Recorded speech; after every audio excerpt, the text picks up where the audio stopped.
अस्सलाम वालेकुम। मैं समी इब्राहिम हूँ और आप देख रहे हैं हमारा यूट्यूब और फेसबुक चैनल। एक बड़ा अहम फ़ैसला आया इस्लामाबाद हाई कोर्ट की तरफ से और इसने जो पीडीएम की क़यादत है उसको एक बहुत बड़ा धचका लगा इससे। इस्लामाबाद हाई कोर्ट ने ये फ़ैसला सुना दिया है कि कल इस्लामाबाद में बल्दियाती इंतख़ाबात होंगे। ये इंतख़ाबात इसकी पूरी हिस्ट्री है, इसका शेड्यूल आ चुका था। नॉमिनेशन पेपर्स फ़ाइल हुए, स्क्रूटनी हुई, फिर उसके बाद कैंपेनिंग हुई, लेकिन वफाकी हुकूमत को ये नज़र आ रहा था कि इस्लामाबाद में जो लोग हैं उनका रुझान पीटीआई की तरफ है और जब ये कैंडिडेट्स के कागजात नामज़दगी दाखिल हो रहे थे तो तकरीबन 55-60% ऐसी यूसीज़ थी जिनमें इलेक्शन लड़ने के लिए नून लीग को उम्मीदवार नहीं मिल रहे थे। बहुत सारे लोग अनइलेक्टेड वो अनअपोज्ड इलेक्ट हो चुके हैं और अब फिर जब ये हुआ कि 31 दिसंबर को ही इलेक्शन होने जा रहा है तो एक साजिश की गई और उस साजिश के तहत जो वफाकी हुकूमत है उन्होंने इस्लामाबाद में जो यूसीज़ की तादाद उसमें इजाफ़ा कर दिया और ये उन्होंने बहाना बनाया कि जी क्योंकि वोटर्स की तादाद ज़्यादा हो गई है किसी भी सेंसस के बगैर और इसलिए अब जो यूसीज़ की तादाद भी हम बढ़ा रहे हैं, लोगों को प्रॉपर नुमाइंदगी के लिए यहाँ पर हल्का बंदियाँ भी नहीं करना पड़ेंगी, तो इसलिए आप इलेक्शंस को मुलतवी करें। ये गए इस्लामाबाद इस पर जो पीटीआई है और दूसरी जमातें वो चली गई Islamabad high court. Islamabad high court ने इसको सुना और उसके बाद उन्होंने कहा कि आप इलेक्शन कमीशन के पास जाएं। इलेक्शन कमीशन को हदायत दी कि आप इन तमाम लोगों को सुनकर आप फैसला करें क्योंकि आप इलेक्शन शेड्यूल का ऐलान कर चुके हैं। जब इलेक्शन कमीशन के पास गए तो वहाँ पर वजारत दाखिला ने आकर ये कहा कि जी हमारा इख्तियार है कानून में और हमने पार्लियामेंट में लेजिस्लेशन भी कर ली है, हालांकि अभी तक सदर मुमलिकत ने इस बिल पर दस्तखत नहीं किए और वो अभी तक कानून नहीं बन सका, लेकिन बहरहाल पार्लियामेंट से इन्होंने पास करवा लिया। तो जब ये वहाँ पर दलाइल हुए इलेक्शन कमीशन के सामने तो वो इलेक्शन कमीशन जिसने इससे पहले इलेक्शंस को मुलतवी करने से इनकार कर दिया था वजारत दाखिला की दरख्वास्त पर, तब इन्होंने दरख्वास्त की वजह बताई थी कि जी लॉ एंड ऑर्डर सिचुएशन है और फ्लड की सिचुएशन है, लेकिन फ्लड की सिचुएशन इसलिए कि हमारे पास नफरी नहीं है। फिर इस पर लेकिन इलेक्शन कमीशन ने इसको नहीं माना था। अब जब 27 दिसंबर को इसकी समाअत हुई और फिर 28 को भी इसकी समाअत हुई तो वहाँ पर इन्होंने आके इसी चीज़ को बेस बनाया कि जी हमने तो यूसीज़ की तादाद में इजाफा कर दिया। रिमार्क्स तो बड़े दिए इलेक्शन कमीशन ने, लेकिन इलेक्शन उन्होंने मुलतवी कर दिया, जिस पर ये पॉलिटिकल पार्टीज़ दोबारा आई इस्लामाबाद हाई कोर्ट में और यहाँ पर कल समाअत हुई और उसके बाद फैसला वो जो आज की 2 बजे तक ये कहा गया कि आप इलेक्शन वजारत दाखिला आए और इलेक्शन कमीशन भी आए और ये कहा गया कि आप बताइए कि इलेक्शन की तारीख़ क्या हो सकती है अगर इसको मुलतवी किया जाए, क्योंकि इलेक्शन कमीशन ने जब उनसे सवाल किया अदालत ने तो उन्होंने कहा जी बैलेट पेपर्स तो छप चुके हैं लेकिन अभी बैलेट बॉक्सेस सप्लाई नहीं हुए, अभी अमला ऐसा नहीं हुआ, लेकिन बैलेट पेपर्स छप चुके हैं। तो आज का दिन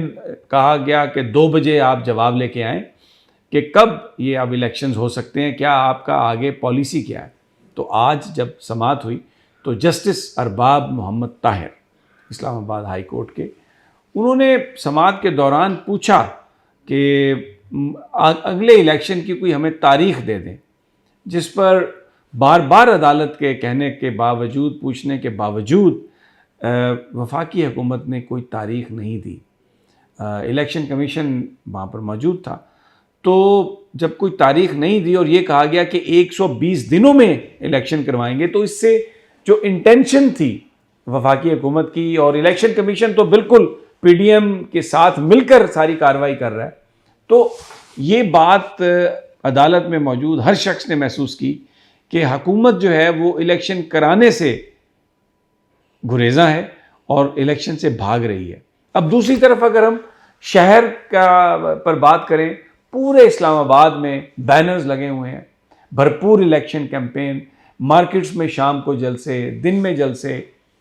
जो पॉलिटिकल पार्टीज़ हैं उनमें से पीटीआई का वो दफ्तर है, उनका सेक्रेटेरिएट जो G8 यहाँ मरकज़ इस्लामाबाद के नज़दीक वाक़ है, हर वक्त वहाँ पर कारकुनों की, वर्कर्स की एक बहुत बड़ी तादाद। तो पीटीआई पूरी तरह तैयार थी, लेकिन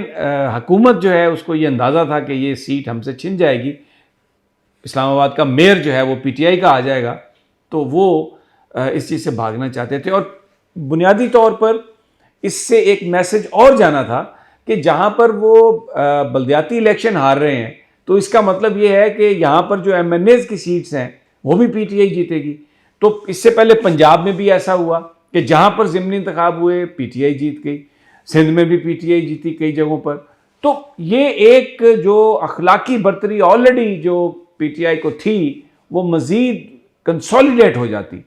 तो और फिर इस बात में कि ये वज़न और ज़्यादा पैदा हो जाता कि जनाब ये हुकूमत तो गैर नुमाइंदा हुकूमत है, अवाम की नुमाइंदा हुकूमत नहीं है, क्योंकि इनके पास कोई मैंडेट नहीं है, ये हर इलेक्शन हार रहे हैं और इनकी हर पॉलिसी जो है लोग उस पर अदम एतमाद का इजहार कर रहे हैं। तो ये इन्होंने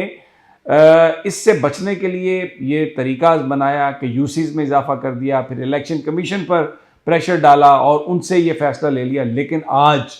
इस्लामाबाद हाई कोर्ट ने पीटीआई की इस दरख्वास्त को मंजूर किया और उन्होंने इलेक्शन कमीशन को ये और वफाकी हुकूमत को ये हुक्म दिया कि इंतखाबात कल ही होंगे, 31 दिसंबर को इंतखाबात होंगे और कोई तारीख़ में हम इजाफ़ा नहीं कर रहे।